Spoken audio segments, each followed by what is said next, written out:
Halo anak-anak semua, hari ini kita akan belajar tema 2, subtema 3, pembelajaran kedua.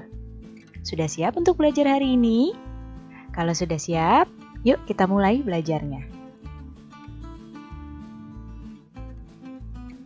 Perhatikan gambar berikut ini.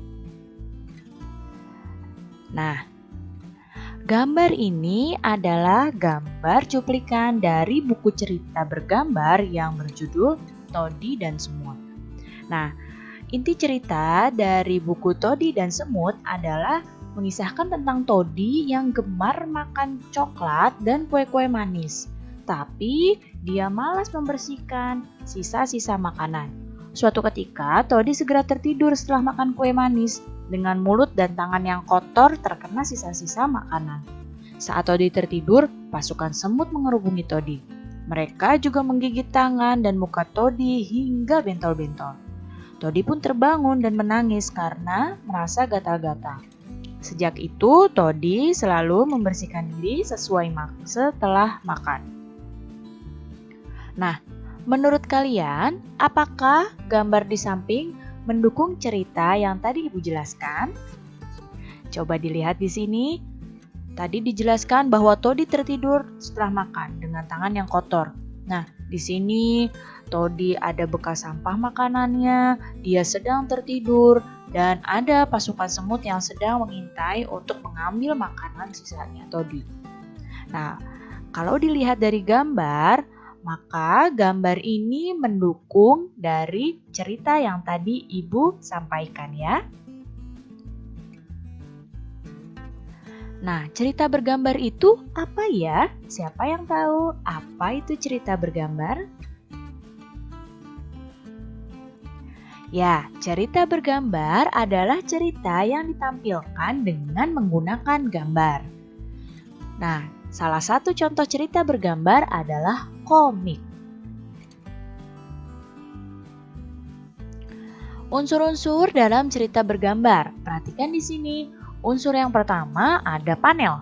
Panel adalah kotak yang isinya ilustrasi. Ilustrasi itu gambar ya.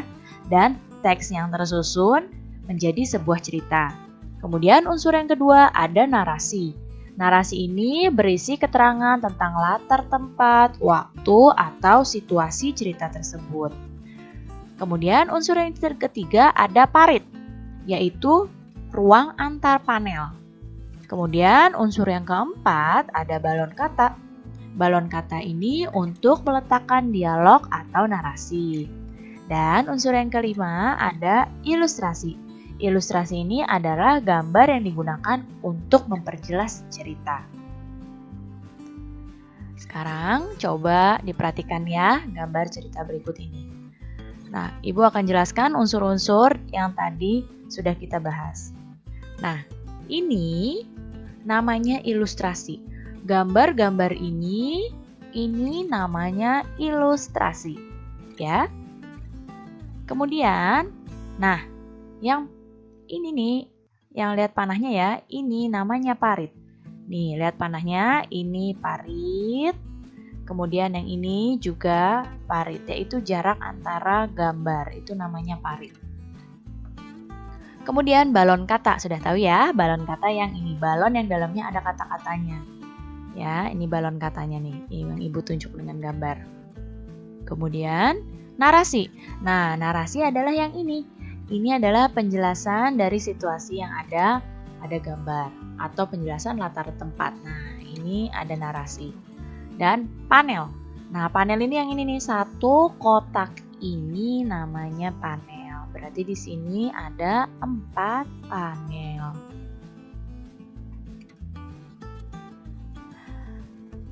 Nah, kemarin kita sudah belajar tentang kebakaran hutan dan kabut asap. Nah, kamu mesti tahu bahwa kesehatan organ pernapasan itu penting sekali untuk dijaga. Berikut adalah cara memelihara organ pernapasan. Yang pertama adalah menjaga kesehatan organ pernapasan. Bagaimana caranya? Yang pertama, makan makanan yang bergizi. Kemudian, olahraga yang teratur supaya organ pernapasan kita sudah terlatih dan lebih sehat paru-parunya. Dan juga yang ketiga adalah istirahat yang cukup. Tidur tepat waktu, tidak terlalu malam, dan bangun juga tepat waktu. Kemudian, cara memelihara yang selanjutnya adalah menghindari zat yang dapat merusak organ pernapasan. Nah, apa saja zat-zat yang berbahaya untuk organ pernapasan adalah zat yang ada pada rokok.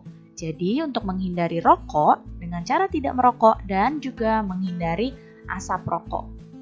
Kemudian, menggunakan masker saat berada di luar rumah, terutama pada daerah yang tingkat pencemarannya tinggi, dan mengurangi makanan dan minuman dingin. Kemudian, cara memelihara yang ketiga adalah dengan menjaga kesehatan lingkungan sekitar. Nah, yang pertama bisa dengan membuat ventilasi udara di rumah, sehingga sirkulasi udara di rumah itu dapat mengalir dengan baik.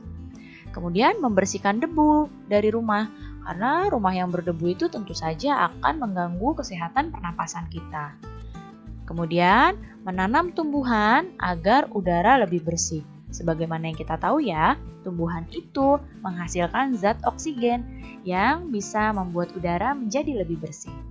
Dan juga mencegah ruangan lembab. Kenapa kita harus mencegah ruangan lembab? Karena bakteri dan virus itu akan mudah berkembang biak di ruangan yang lembab. Jadi kita harus mencegah ruangan supaya tidak lembab. Baik anak-anak, cukup sekian ya penjelasan Ibu kali ini. Mudah-mudahan kalian dapat paham dan mengerti. Terima kasih anak-anak semua. Sampai jumpa lagi.